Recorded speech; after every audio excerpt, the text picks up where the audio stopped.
जो खबर बताने वाले हैं उस खबर को सुनकर सबसे पहले आपको गुस्सा आएगा और आप परेशान हो जाएंगे और आप ये भी सोचेंगे क्या दुर्ग भिलाई में इस प्रकार का कांड हो सकता है। दरअसल 2018 में एक नाबालिग के साथ सामूहिक दुष्कर्म हुआ। 2018 में ही नहीं, 2018 अप्रैल से अक्टूबर 2025 तक ये कारवां चलता रहा और उस बेटी का शोषण चलता रहा और इन सभी दरिंदों ने उसे नौकरी का लालच देकर पीडब्ल्यूडी में नौकरी लगाने का बहाना देकर उसके साथ बारी बारी से उसका दुष्कर्म किया और 18 साल की बच्ची को इतना नोचा, वो इतने परेशान हो गई कि वो इतने सालों तक डर के चुप रही। हमारे दुर्ग के महिला थाना में एक पीड़िता अपने माता के साथ आकर एक लिखित आवेदन प्रस्तुत की कि लंबे समय से उसके साथ दुष्कर्म किया जा रहा है, जिस पर हमने अपराध पंजीबद्ध कर विवेचना में लिया है। अभी 2 आरोपी गिरफ्तार किया गया है। जब इंसाफ के चौखट पर सवाल उठते हैं तो समाज की खामोशी भी चीख बन जाती है। एक तरफ वह पीड़ा जो सालों तक सहन की गई और दूसरी तरफ वो जख्म जो उम्र के पहले ही गहरे कर दिए। नमस्कार, मैं लाभेश घोष और अब भिलाई टाइम्स देख रहे हैं और आज हम आपको जो खबर बताने वाले हैं उस खबर को सुनकर सबसे पहले आपको गुस्सा आएगा और आप परेशान हो जाएंगे और आप ये भी सोचेंगे क्या दुर्ग भिलाई में इस प्रकार का कांड हो सकता है। दुर्ग भिलाई में पिछले 3-4 दिनों में 2 गैंगरेप के मामले सामने आए हैं और दोनों गैंगरेप में जो पीड़िता है वो नाबालिग है, यानी कि पॉक्सो एक्ट का मामला है। पहला मामला पहले आपको मैं क्लियर कर देता हूँ, फिर दूसरे मामले में आता हूँ कि दूसरा मामला काफ़ी हाई प्रोफाइल है और उसमें जिन लोगों की गिरफ्तारी होने वाली है वो शहर को चौंका देगा और शहर में चर्चा का विषय बन जाएगा। पहला मामला नेवाई थाना क्षेत्र का है, जहाँ पर एक नाबालिग पीड़िता जिसकी उम्र 13 से 14 वर्ष है, उसके साथ 2 नाबालिग जिनके भी हम उम्र के हैं उन लोगों ने गैंगरेप किया। सवाल आ रहा था कि परिवार के ऊपर भी दबाव बन रहे केस वापस लेने का, पर पुलिस ने इस मामले को दर्ज कर लिया है और दोनों आरोपियों को गिरफ्तार करके जुवेनाइल होम भेज दिया क्योंकि दोनों नाबालिग हैं। पर सवाल ये भी उठता है, जब नाबालिगों को पता है कि रेप कैसे किया जाता है, रेप क्या होता है, पेनिट्रेटिव सेक्स क्या होता है, तो उनके खिलाफ कार्रवाई या ट्रायल भी बालिगों जैसे क्यों नहीं होता। हमारे देश की सबसे बड़ी खामी यही है कि नाबालिग कोई भी क्राइम करके बच जाता है और जुवेनाइल होम में अच्छे से उसकी सेवा होती है। हालांकि देश की न्याय व्यवस्था है, ज़्यादा इसमें नहीं कमेंट किया जा सकता। उस मामले में कार्रवाई हुई, दोनों को पकड़ लिया गया है और इस मामले ने कहीं ना कहीं दिल्ली एनसीआर के उस मामले की याद दिलाई जहाँ हाल ही में मीडिया में लगातार वीडियो वायरल हो रहे थे, जब पता चला कि एक नाबालिग पीड़िता के साथ 2 नाबालिगों ने ही रेप किया, गैंगरेप किया और बच्ची कितनी दर्द सहम गई थी। हालांकि फ़िलहाल अभी उस बच्ची की हालत स्थिर है, पर उसको जैसे मैंने आपको बताया ऐसे ज़ख्म दे दिए गए जो समय के पहले ही गहरे हो गए हैं, तो शायद कभी नहीं भर पाएंगे, उनके परिवार के लिए भी और उस बेचारी बच्ची के लिए भी। और दूसरा मामला वो है जो सालों की चुप्पी 7 सालों बाद, 8 सालों बाद टूटी है। दरअसल 2018 में एक नाबालिग के साथ सामूहिक दुष्कर्म हुआ। 2018 में ही नहीं, 2018 अप्रैल से अक्टूबर 2025 तक ये कारवां चलता रहा और उस बेटी का शोषण चलता रहा और इस गैंगरेप में जो आरोपी हैं वो बड़े बड़े नाम हैं। दुर्ग स्टेशन के सामने सागर इंटरनेशनल होटल आपने सुना होगा, उस होटल का महाप्रबंधक यानी कि जनरल मैनेजर को भी इस मामले में गिरफ्तार किया गया है, जिसकी उम्र 37 वर्ष है और उसका नाम मैं आपको बता देता हूँ। और साथ ही 60 वर्ष का एक और आरोपी गिरफ्तार किया गया है जो भी भिलाई का रहने वाला है। आप सोचिए कि 60 वर्ष और 18 वर्ष, मतलब उसकी बेटी या फिर उसकी पोती की उम्र की बच्ची के साथ उसने दुष्कर्म किया। उसको एक बूंद भी शर्म नहीं आई, एक पल के लिए भी उसने ये नहीं सोचा कि उसके घर में माँ बहन भी है। पर क्या करेंगे, लोगों के अंदर हवस इतना बढ़ जाता है कि वो वासना का शिकार बनाने लग जाते हैं अपनी बेटी बहू की उम्र के लोगों को भी। और इस मामले में कुल 6 लोग आरोपी हैं। 30 जनवरी को पीड़िता ने परेशान होकर मामला दर्ज कराया महिला थाने में। जैसे ही मामला दर्ज कराया गया, दुर्ग के एसएसपी हैं डीआईजी आईपीएस विजय अग्रवाल, उन्होंने मामला को बहुत ही संगीन लिया, सीरियसली लिया और इस मामले में जल्द से जल्द आरोपियों की गिरफ्तारी की बात की गई। 30 जनवरी से कई मीडिया रिपोर्ट्स में चल रहा है कि बड़े बड़े नाम शामिल है, यहाँ तक कि कोई बड़े जनप्रतिनिधि का एक निसचिव भी इसमें शामिल है और नाम चौंकाने वाले हैं। पर सवाल तो पुलिस के ऊपर भी उठ रहा है कि अगर 6 लोग आरोपी हैं तो 6 का नाम क्यों नहीं बताया गया है।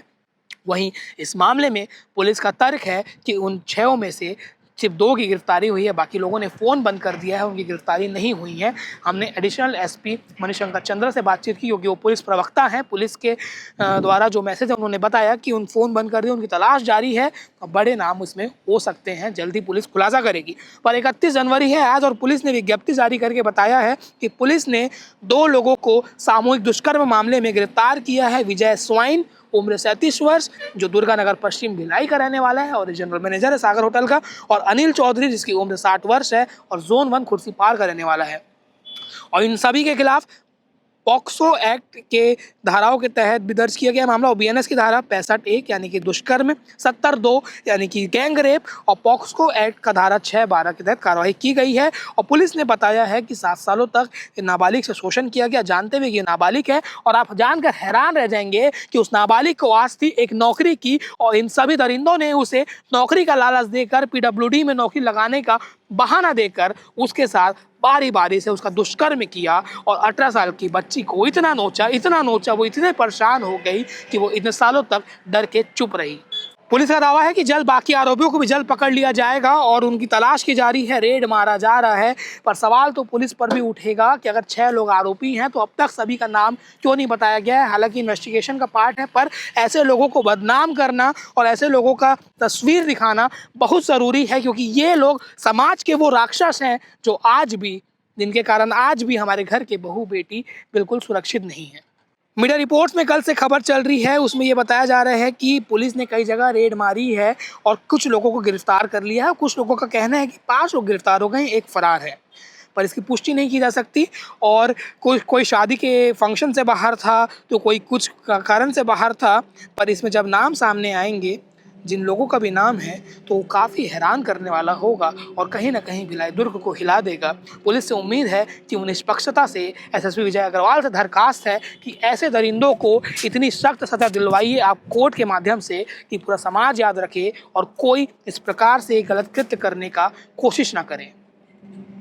पीड़िता का बयान मजिस्ट्रेट के द्वारा ले लिया गया है और 6 का नाम भी आ गया है, सभी की धरपकड़ जारी है। हालांकि इस मामले में आला अधिकारी ज़्यादा कुछ कहने से बच रहे हैं, क्योंकि पुलिस अपना काम कर रही है, पुलिस कार्रवाई कर रही है, बिल्कुल अब काम करिए, आप समय लीजिए, पर ऐसे लोगों को सलाखों के पीछे डालिए और किसी को भी कितना भी वो सोर्स लगा ले, ताकत लगा ले, उसको बचने नहीं दिया जाना चाहिए। इस खबर पर हमारी नज़र बनी हुई है, जो भी अपडेट आएगा बताएंगे, क्योंकि पूरा हाई प्रोफाइल मामला है। इस प्रकार से 7 सालों तक शोषण, गैंग रेप होता रहा, 6 लोगों ने किया, और उस बेटी का और उस परिवार वालों का हाल समझिए, क्योंकि वो नाबालिग थी। पॉक्सो एक्ट है और वैसे भी रेप पीड़िता का पहचान, नाम, पता नहीं बताया जाता है, इसलिए हम भी उस गाइडलाइन को फॉलो करते हुए उस दायरे में रहेंगे। और इस खबर का जो भी अपडेट होगा, ये 2 आरोपी को आप देख लीजिए, ये 2 आरोपी हैं, विजय स्वाइन जो जनरल मैनेजर है, और दूसरा आरोपी है अनिल चौधरी। ये वही 6 दरिंदों में से 2 दरिंदे हैं जिन्होंने उस नाबालिग को नोचा है।